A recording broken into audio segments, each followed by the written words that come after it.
Part 2, Chapter 68. Maloney Afternoon Show. Maloney holds Debbie's hand as they walk up Massachusetts Avenue, a few blocks to Jack's. I'm not going to know any of the songs, am I? He says to Debbie, "Not unless you know Sex Execs and Scruffy the Cat." Oh, it sounds like live bestiality. "Listen," Debbie says with annoyance. "You agreed to come to this. I would have had just as good a time doing this on my own. I love afternoon shows." Okay. Relax, Debbie. It's just a joke. Woody, walking silently 10 yards behind them, shrugs his shoulders and tosses his hand out for Sugar to grab onto. "You seem a little more comfortable now," she says, to which he looks over and nods. "I just hope the bands aren't too lame," he adds. "Then we'll have fun anyway, just us."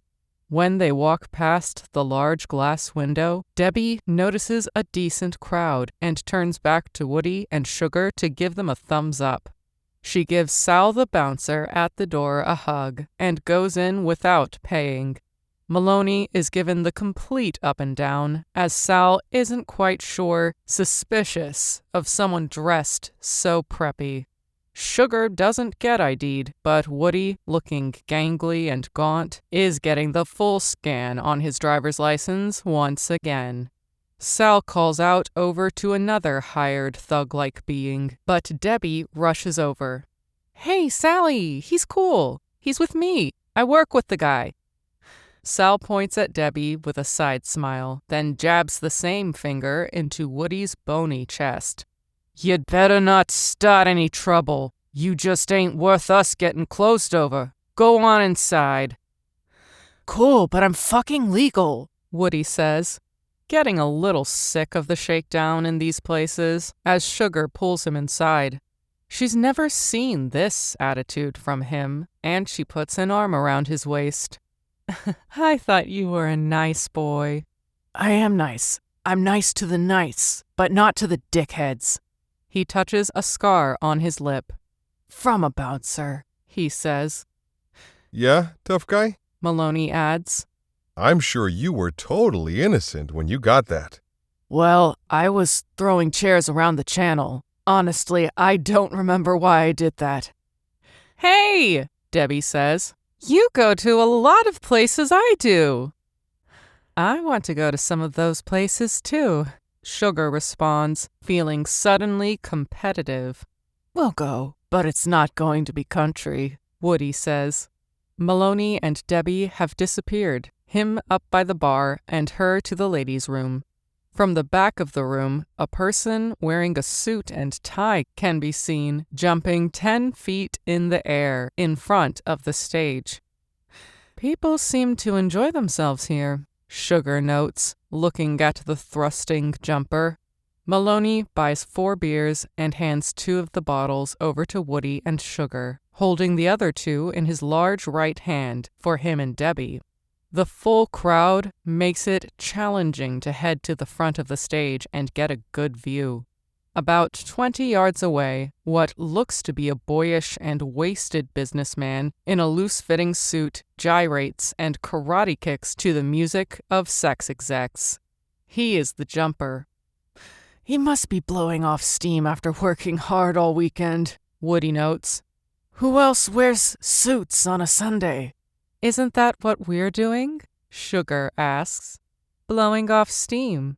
Woody slugs half his bottle of beer. "Yeah, but I shouldn't be doing this. I'm trying to slow down."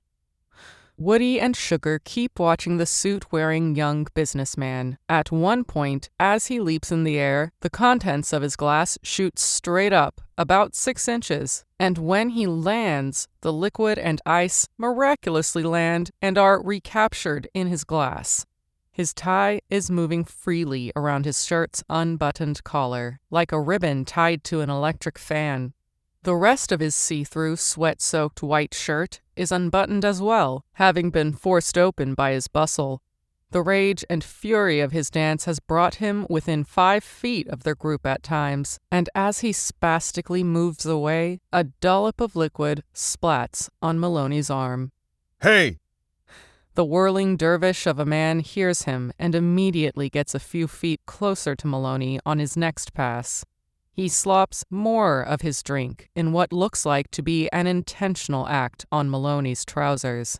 Quit it, you fucking asshole! Maloney threatens, shouting over the loud music, but he feels his arms being pulled back by Debbie.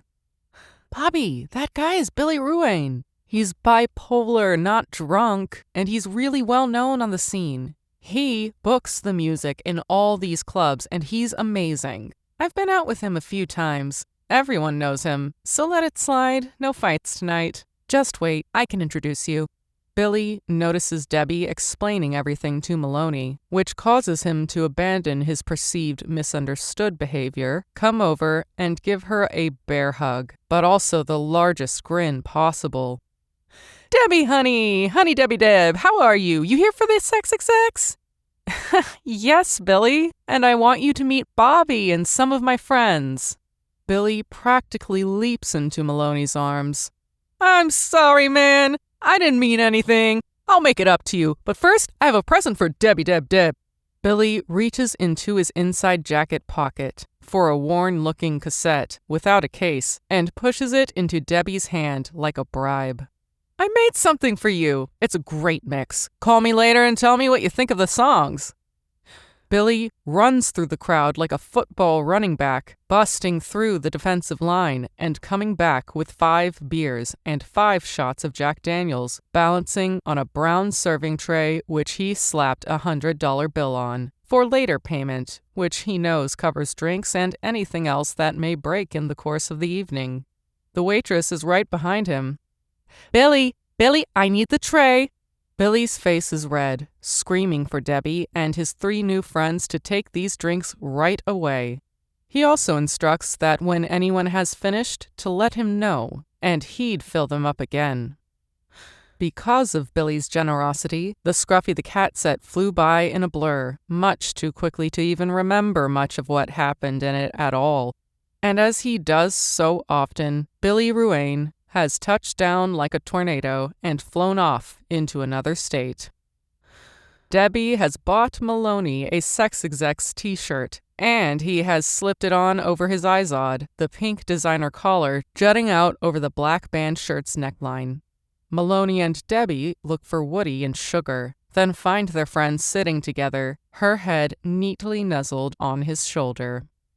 Nice shirt! A woman leaving the bathroom and wearing the same Sex Execs shirt as Maloney says to him. Sugar hears the strange-sounding, oddly familiar voice and pops her head off Woody's shoulders, adjusting her John Deere hat, which is now off-kilter. It takes a second, but she and the other woman try to place each other from somewhere else. Suddenly, Sugar recognizes Wendy, Saeed's date from Grand Slams. You're Sugar, aren't you? Wendy says to her.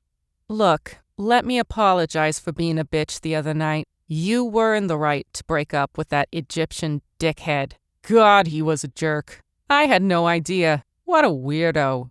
Sugar wants to not accept the apology, out of principle, but she is also vulnerable to being seen making out at a bar with Woody, her spike-haired coworker, after the conversations based on promiscuity she's had with Wendy.